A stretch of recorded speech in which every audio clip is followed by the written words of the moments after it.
1 of Super Bulky. I'm Ron Warren. I'm Tim Lemons. And we would like to thank you very much for joining us again. We'd like to thank you for those of you who watched our introductory episode. We were very, very thrilled to see so many people watching that and commenting, so that's very nice. Absolutely. Even though it is horrifying to watch. I haven't actually watched the whole thing yet because I'm scared. I watched a couple of seconds of it. How was it? Very upsetting. So, we'd like to thank those of you who watched it and did not find us very upsetting. So that's very nice. But what's going on this month? It is August now. It is still so hot. But to cheer ourselves up from like the summer slump, I guess. We've invented our own holiday here. Linen Appreciation Month. Yeah, we have unilaterally declared August to be Linen Appreciation Month here at the Twisted Skein. We carry a lot of linen yarns, and I think some people don't understand the really desirable qualities of linen. Sometimes they pick up some of the linen yarns and they feel them in the hand, and it's hard to envision what kind of lovely things you could make out of them, because some of them feel a little twiny in the skein before you've worked with them.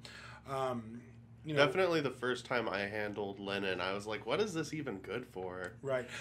I often tell people that some of the more like rugged feeling linen yarns, at first they feel like something you should be cooking a ham with and not like making a top out of. But you find, I think, that as you work with these cellulose yarns and linen yarns in particular, they become not soft like wool or silk or anything like that, but very supple and drapey and airy and light and flaxen. Linen comes from the flax plant, in case you didn't know that. But as the fibers themselves sort of get handled and break down, all of those beautiful linen qualities come to the fore.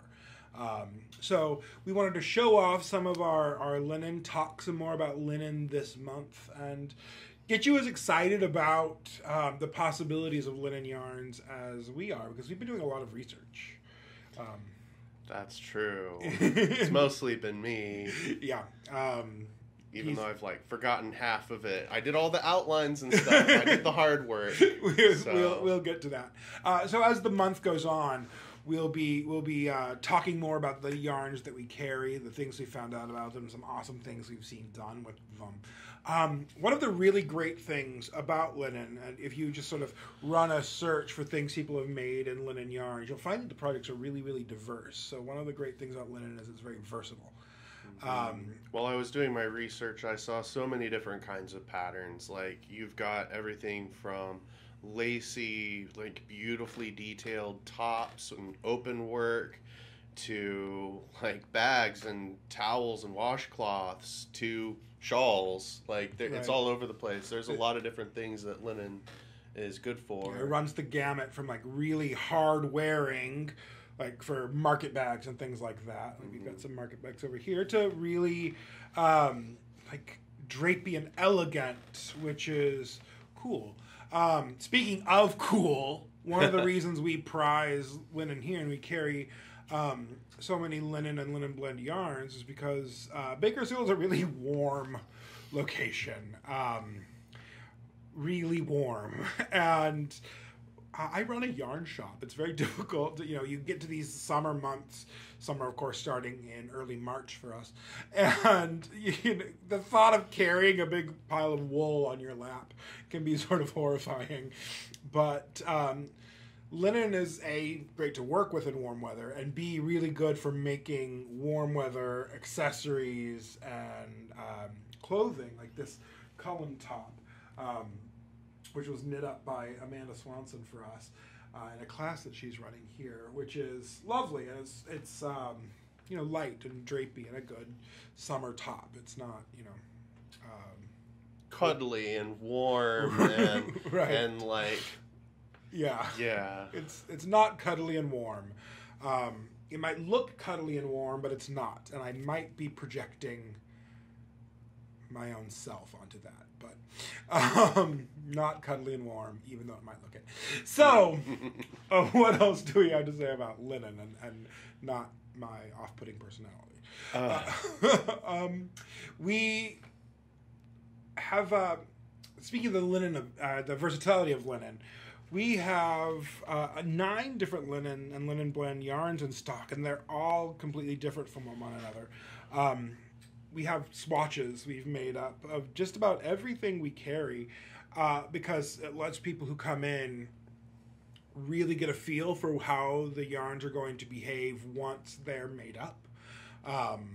And so when we opened, we designed up this swatch pattern. Let me show it to you.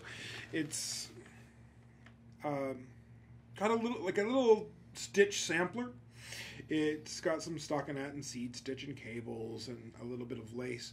And we make this identical swatch for everything when we get around to it. It can be time consuming.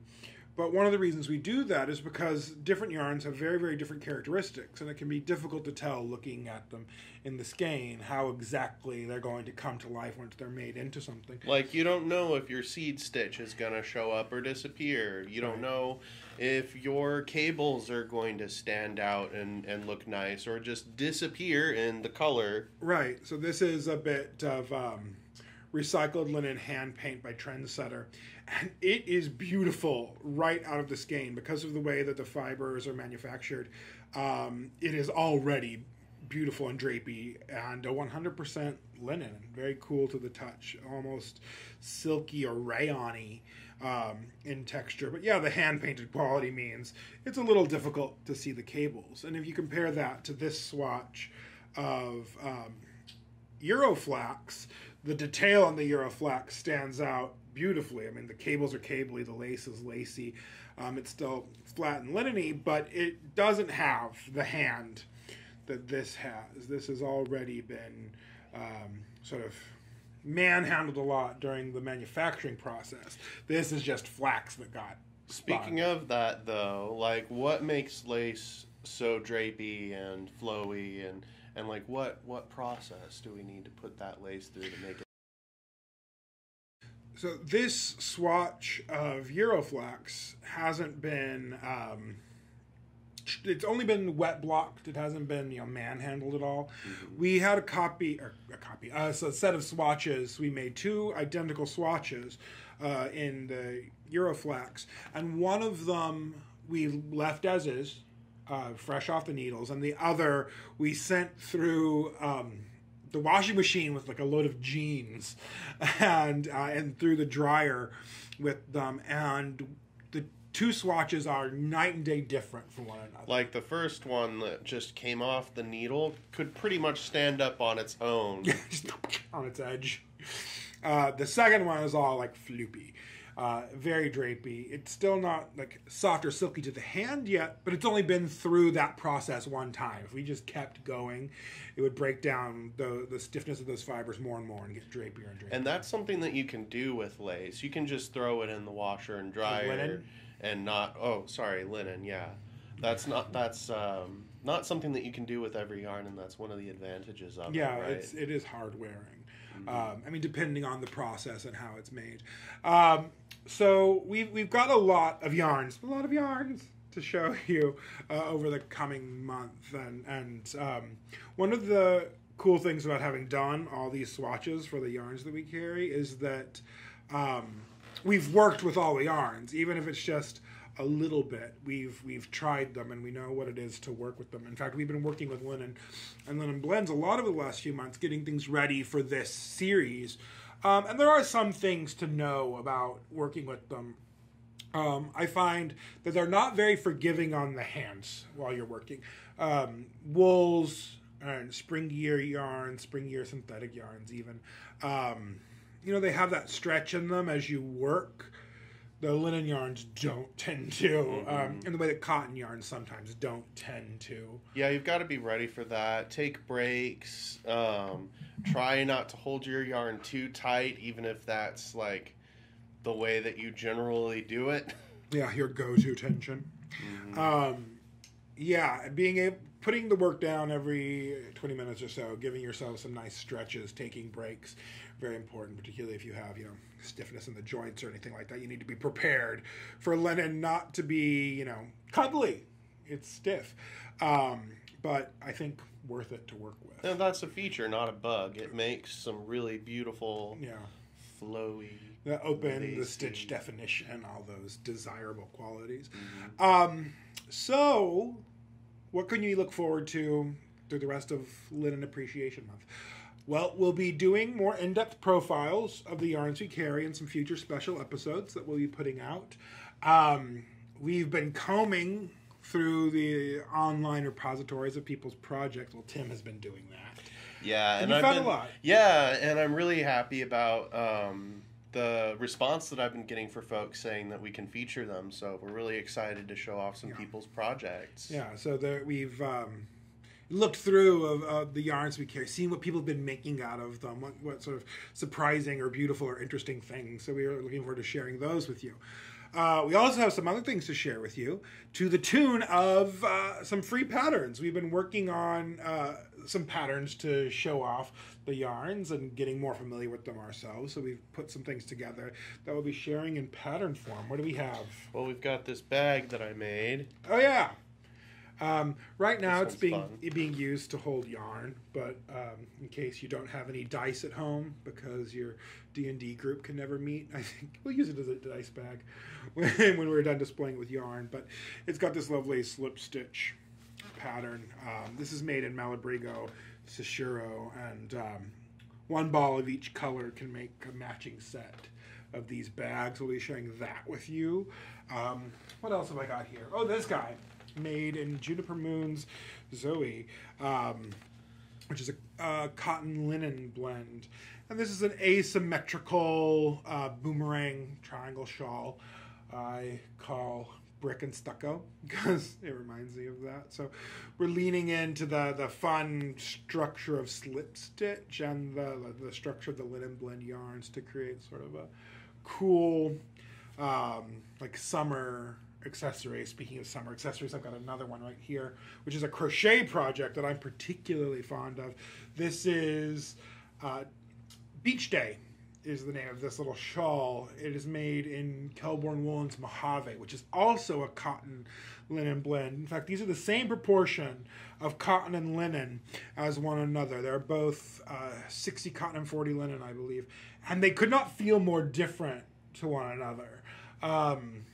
This has a certain amount of squishiness, but it's got that sort of nubbly kind of texture, whereas this, it's almost cuddly. It's almost cuddly. Almost. Which I guess is another way you could describe me. I'm cuddly adjacent.